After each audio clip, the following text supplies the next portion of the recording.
Araw-araw, iba-iba ang problema na aming kinakaharap. Kami ang departamento na nakasalang sa peligro. Ang Pilipinas kasi ay tinuturing na kidnapping hotspot. It could go as far as Fraud, identity theft, pagnanakaw. estafa. Ang aking mga kasamahan sa pang-araw-araw, ang kanilang kaliwang paa ay laging nasa hukay. Ito ang istorya ng aming kumpanya. Ang hirap mag-Tagalog eh. Okay na yan. Ang Home Credit Ito ay isang financial services company. Nagbibigay ng oportunidad sa mga taong walang pamamaraan upang makamit ang kanilang mga pangarap. Hindi lang siya basta-basta na ginagawa. Dito rin pumapasok ang kahalagahan ng aming departamento sa kumpanya. Ang serbisyo na binibigay namin ay sa investigasyon at intelligence. Base sa mga ilang impormasyon lamang, tinutumbok ng investigasyon namin kung ano ang kinalaman nila sa mga katiwalian na ginawa nila. Ito man ay labag sa regulasyon ng kumpanya o labag sa batas. So basically, lahat ng information, incident reports, fraud cases, or minor assistance, kami yung nagiging respondent, kami yung nagiging database, and we love helping people.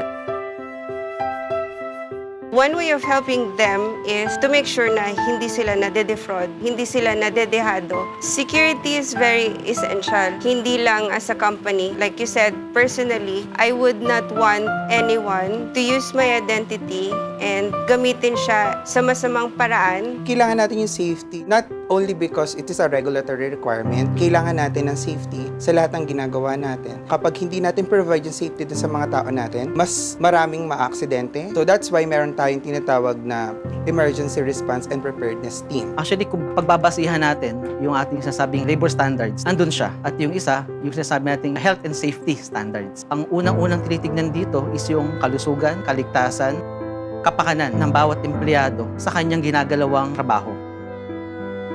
Sa service kasi na ganito, hindi natin may iwasan ang competition, and we always need to ensure that our customers are very well taken care of. Meron tayong process na tinatawag natin na mystery shopping. Dito natin malalaman at dito natin ma-measure kung paano ang rate ng service na pinaprovide ng sales associates natin. At the same time, kung sumusunod sila sa company's processes and procedure. Ang asset protection sa ilalim ng security department ang siyang nangangalaga ng seguridad ng lahat ng ari-arian at ng empleyado ng kumpanya. Sa ilalim namin, hawak namin ng lahat ng teknolohiya na ginagamit ng mga investigador at lahat ng security personnel pagdating sa pagkuha ng mga datos at ng mga ebidensya gaya ng door access control system at CCTV surveillance system.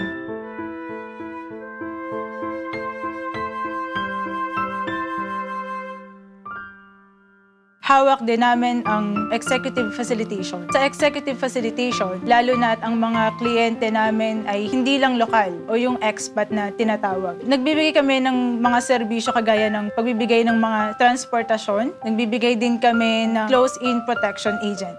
That is to make them secure kung saan man sila pumunta.